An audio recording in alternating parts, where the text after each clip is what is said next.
Today, we're going to talk about something that is very important to you young brokers out there. And also the seasoned brokers, they probably have their own process.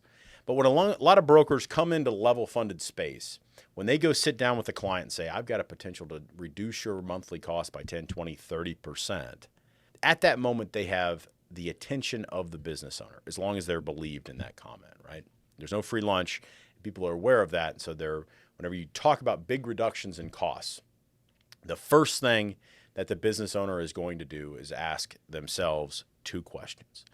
One, if it's so great, why don't I know about it? And two, what's the catch?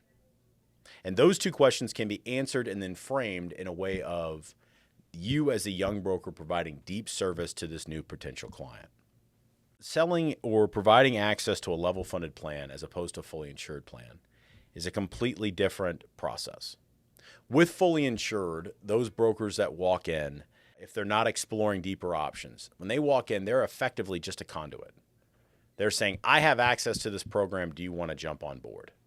And if you jump on board, don't worry about it. Forget everything else. I'll take care of all the responsibility, right? That is their sales pitch. Now, the value that they provide is the fact that they hold the contract, not in actually serving the unique needs of that client and characteristics of that group. So whenever you're asked those questions, kind of indirectly, whenever you're talking to a new business owner, what you might want to do is answer their objections as they come up in their mind. So if you can answer their objection before they're expressed, you build more credibility and build more professionalism in your conversations with that client or potential client. The reason why that is very, very important is that in the insurance industry, in the transfer of risk, what people are really worried about is the downside. And so they want to make sure that you are a good guide for them in the unique situations that are arising that can affect their business and their employees. So the main objections that you might answer as you introduce a concept of level funding. A, why haven't I heard about it? Level funding is much harder work for the broker. There's a lot more back and forth on forms. There's a lot more due diligence because we are setting up a self-funded health plan for your company only. Now, it is a lot more work, and because of that, a lot of brokers don't want to chase this, even if it can save the client a lot of money. Now, what you've done when you framed it that way is you've positioned yourself as the one providing deep value and also insinuated that the broker that they're currently working with has not done the deep work. Now, if that broker has done the deep work, it is incumbent on you to respect them and say, have you been told about level funding? Have you explored level funding? Have you gone through the underwriting process? And if you have, well, then you have a different sales tactic that you can use. But explore if the current broker is actually doing the work that they should be doing to best serve the client. The second thing that you're doing when you frame it that way is you're answering the question of what's the catch. When you say there's a bunch more paperwork, there's a bunch more work that I have to do, you can also take that opportunity to inform them that not all groups qualify. That although we can go through all of this process, and it can be hours of the broker's time to get this done, and 5-10 minutes of each employee's time, but it's much more work for the broker. That's why you get paid. You can also state, but about 20% of the time, the group is going to be declined, or is going to be not a great idea to move them to a level funded program from where they currently sit. So when you are talking through this, those are the two questions that you're answering off the bat. One, why haven't I heard about this? Because every business owner does not want to look like an idiot, right? They don't want to be a fool. They're the hero of their own story. And so if they don't have an answer to those questions, they're going to ask you explicitly. And then it's not you already walking them through it. It's now you addressing it like a courtroom. And you want to be on their side of the table, walking them together rather than addressing it across the table. By setting the time frame up front, you manage the expectations. Level funded plans take much more time to get going. Many young new brokers in the business, they assume the process is going to be the same as fully insured.